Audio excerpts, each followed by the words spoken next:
ಸಚಿವ ಅಮಿತ್ ಶಾ ಅವರು doctor B R Ambedkar ಅವರಿಗೆ ಅವಮಾನ ಮಾಡಿದ್ದಾರೆ ಎಂದು ಆರೋಪಿಸಿ ಪಟ್ಟಣದ ಅಂಬೇಡ್ಕರ್ ವೃತ್ತದಲ್ಲಿ ಗುರುವಾರ ವಿವಿಧ ಪ್ರಗತಿಪರ ಸಂಘಟನೆಗಳು ಪ್ರತಿಭಟನೆ ನಡೆಸಿದವು. ಪ್ರತಿಭಟನೆಯಲ್ಲಿ ಅಮಿತ್ ಶಾ ಅವರನ್ನು ಗಡೀಪಾರು ಮಾಡಬೇಕು, ಅವರು ದೇಶದ ಜನರ ಕ್ಷಮೆ ಕೇಳಬೇಕೆಂದು ಆಗ್ರಹಿಸಲಾಯಿತು. ಸಂಸತ್ನಲ್ಲಿ ಮಾತನಾಡುವ ವೇಳೆ ಅಂಬೇಡ್ಕರ್ ಅವರ ಹೆಸರನ್ನು ಪ್ರಸ್ತಾಪಿಸಿ ಅಪಮಾನ ಮಾಡಿರುವುದು ನಿಜವಾದ ದೇಶದ್ರೋಹದ ಕೃತ್ಯ. ಇಂತಹ ಕೀಳುಮಟ್ಟದ ಅಭಿರುಚಿಯುಳ್ಳ ವ್ಯಕ್ತಿ ದೇಶದ ಗೃಹ ಸಚಿವ ಆಗಿರುವುದು ದುರಂತ ಎಂದು ಪ್ರತಿಭಟನೆ ನೇತೃತ್ವ ವಹಿಸಿದ ರಾಜಶೇಖರ್ ಕುಂಚಬಾಳ ಪ್ರತಿಭಟನಾಕಾರರು ಉದ್ದೇಶಿಸಿ ಮಾತನಾಡಿದರು.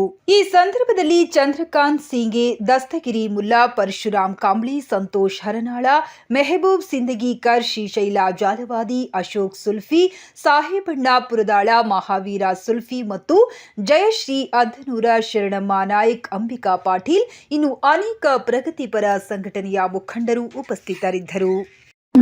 ಒಂದ್ಸಲ ಅಂಬೇಡ್ಕರ್ ಹೇಳಿದ್ರೆ ನೀವು 3 ಸಲ ಅಂಬೇಡ್ಕರ್ ಹೇಳಬೇಕು.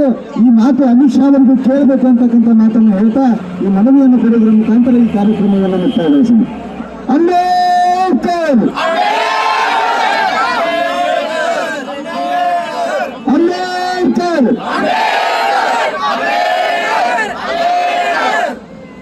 ಶತಕೋಟಿ ದೇವರುಗಳು ನಮಗೆ ಸ್ವರ್ಗ ಕೊಟ್ಟಿದ್ದಾರೆ ಎಂದು ಗೊತ್ತಿಲ್ಲ. ಅಂಬೇಡ್ಕರ್ ಸ್ಮರಣೆಯಿಂದ ನಮಗೆ ಸ್ವರ್ಗವನ್ನು ಸಿಕ್ಕಿಲ್ಲ ಅಂತ ಹೇಳಿ ನಾವು ದಿವಸ ಘಂಟಾಘೋಷವಾಗಿ ವೇದಿಕೆ ಮುಖಾಂತರ ಹೇಳಕ್ಕೆ ನಾವು ಇಚ್ಛೆ ಪಡ್ತಾ ಇದ್ದೀವಿ. ಘನವತ್ತ ರಾಷ್ಟ್ರಪತಿಗಳು, ಭಾರತ ಸರ್ಕಾರ ದೆಹಲಿ ಇವರಿಗೆ ಮಾನ್ಯ ದಂಡಾಧಿಕಾರಿಗಳ ಮುಖಾಂತರ ಮಾನ್ಯರೇ ಕೇಂದ್ರ ಸರ್ಕಾರದ ಗೃಹ ಮಂತ್ರಿಯಾದ ಅಮಿತ್ ಶಾ ಅವರು ಡಾಕ್ಟರ್ ಬಿಆರ್ ಅಂಬೇಡ್ಕರ್ ಅವರ ಬಗ್ಗೆ ಸುಳ್ಯ ಕಪ್ಪದ ಬಂಡೆಗೆರೆ ಜೇನಮದಂತ ಮಾತನ್ನು ಹೇಳಿದ ಮಾನವತವಾಗಿ ರತ್ನ ಸಂತಾನ ಶಿಲ್ಪಿ ಡಾಕ್ಟರ್ ಬಾಬಾ ಸಾಹೇಬ್ ಅಂಬೇಡ್ಕರ್ ಅವರನ್ನ ಈ ಹೋರಾಟದ ಮುಖಾಂತರ ನನ್ನ ಮನೆ ಮಂದಿರದಲ್ಲಿ ನೆನೆಯುತ್ತಾ ಇವತ್ತ ಪ್ರಗತಿಪರ ಸಂಘಟನೆ ಒಟ್ಟಿನಿಂದ ಇವತ್ತೇನು ಹೋರಾಟವನ್ನು ಹಮ್ಮಿಕೊಂಡಿದ್ದೇವೆ. ಈ ಹೋರಾಟದ ಉದ್ದೇಶ ಕೇಂದ್ರ ಮಂತ್ರಿ ಅಮಿತ್ ಶಾ ಅವರು ಡಾಕ್ಟರ್ ಬಾಬಾ ಸಾಹೇಬ್ ಅಂಬೇಡ್ಕರ್ ಅವರ ಬಗ್ಗೆ ಹಗುರವಾಗಿ ಮಾತನಾಡಿದ್ದಕ್ಕಾಗಿ ಇವತ್ತನ್ನು ಹೋರಾಟವನ್ನು ಹಮ್ಮಿಕೊಂಡಿದ್ದೇವೆ.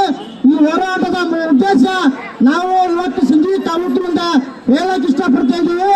ಮಾನ್ಯ ಕೇಂದ್ರ ಮಂತ್ರಿ ಅವರು ನೀವು ಕೂಡಲೇ ರಾಜೀನಾಮೆ ಕೊಡಬೇಕು, ಈ ಸರ್ಕಾರವನ್ನ ಬಿಟ್ಟು ನಿಮ್ಮ ಮನೆಗೆ ನೀವು ಹೋಗಬೇಕು. ನಿಮ್ಮ ಮೊದಲೇ ಮುಂದೆ ಬರೋ ದಿನಮಾನಗಳಲ್ಲಿ ನೀವು ಒಂದು ವೇಳೆ ಕಾನೂನು ಕೈಗೆ ಕೊಂಡಿಲ್ಲ, ನಾವು ಇವತ್ತೆಲ್ಲ ಪೊಲೀಸ್ ಡಿಪಾರ್ಟ್ಮೆಂಟ್ ಅವರು ಇವತ್ತು ನೀವು ನಮ್ಮನ್ನ ನೀವು ರಚನೆ ಮಾಡ್ತಾ ಇಲ್ಲ. ಇವತ್ತ ನಾವು ಸಂವಿಧಾನವನ್ನು ಪಾಲನೆ ಮಾಡೋರು, ಕಾನೂನನ್ನ ಸುವ್ಯವಸ್ಥೆ ಕಾಪಾಡೋರು, ಹಾಗಾಗಿ ನಾವು ಕಾನೂನುಬದ್ಧವಾಗಿ ಹೋರಾಟ ಮಾಡ್ತಾ ಇದ್ದೀವಿ.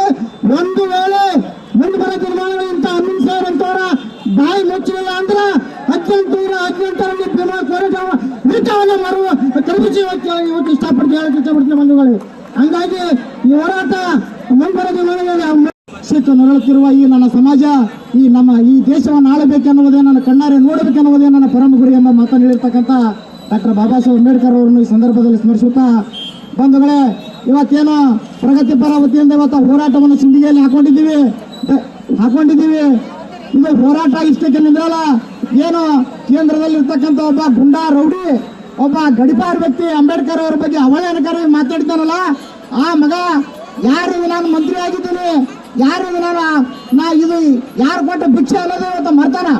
ನಾ ಇವತ್ತ ಬಿಜೆಪಿ ಸಚಿವ ಸಂಪುಟದವ್ರಿಗೆ ಹೇಳ್ತೀನಿ, ಮತ್ತು ಇವತ್ತು ಯಾವೇ ರಾಜಕಾರಣಿ MLA MP ಇವತ್ತು ಯಾವುದೇ ಪಕ್ಷದವರಲ್ಲಿ ಅದು ಡಾಕ್ಟರ್ ಬಾಬಾ ಸಾಹೇಬ್ ಅಂಬೇಡ್ಕರ್ ಅವರು ಕೊಟ್ಟಂತ ಭಿಕ್ಷೆ ನಿಮಗ, ಅದು ದಲಿತರು ಕೊಟ್ಟಂತ ಭಿಕ್ಷೆ ನಿಮಗ, ಅದು ನಾವು ಕೊಟ್ಟಂತ ಭಿಕ್ಷೆ ಅಂತ ಇವತ್ತ ಬಹಳ ತಾಕತ್ತು ಹೇಳ್ಬೇಕಂತ ಬಂದವೆ.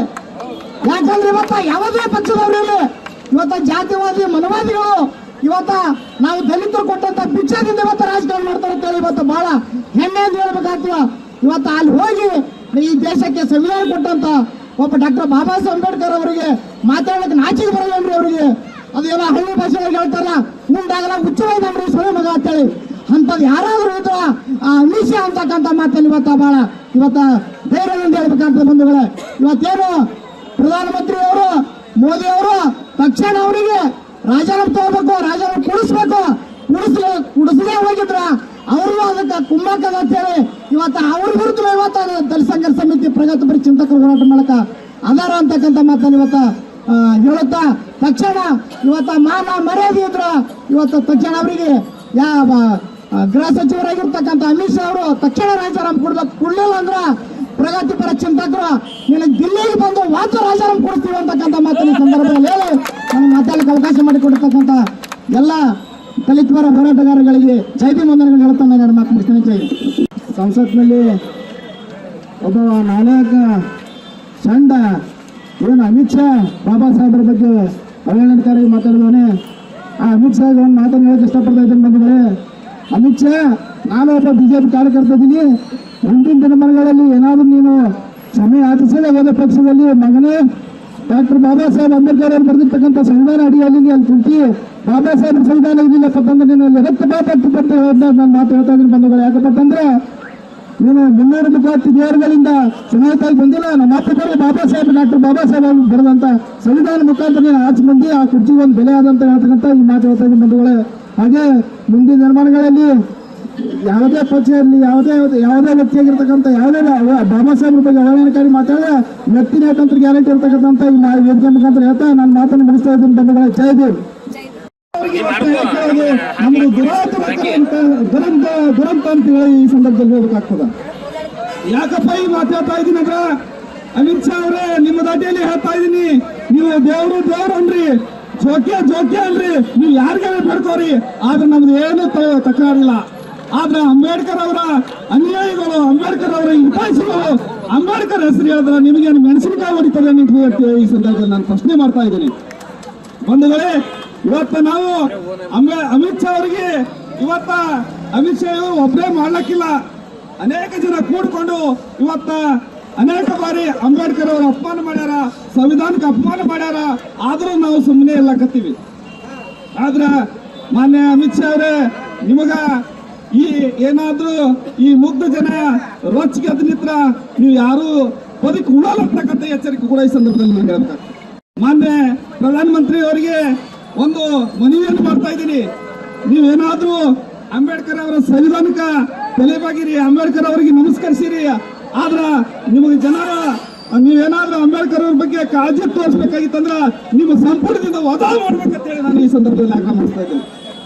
ಅದಕ್ಕ ಈ ಒಂದು ಹೋರಾಟ ನಾವೆಲ್ಲರೂ ಶಾಂತ ರೀತಿಯಿಂದ ಮಾಡಿದ್ದೀವಿ. ಎಲ್ಲ ಇಲಾಖೆಗಳ ಸಹಕಾರ ತೋರಿಸಿರಿ. ತಮ್ಮೆಲ್ಲರಿಗೂ ಧನ್ಯವಾದಗಳು ಹೇಳಿ ನನ್ನ ಮಾತನ್ನು ಮುಗಿಸ್ತಾ ಇದ್ದೇನೆ. ಜೈ ಭೀಮ್, ಜೈ ಭಾರತ್.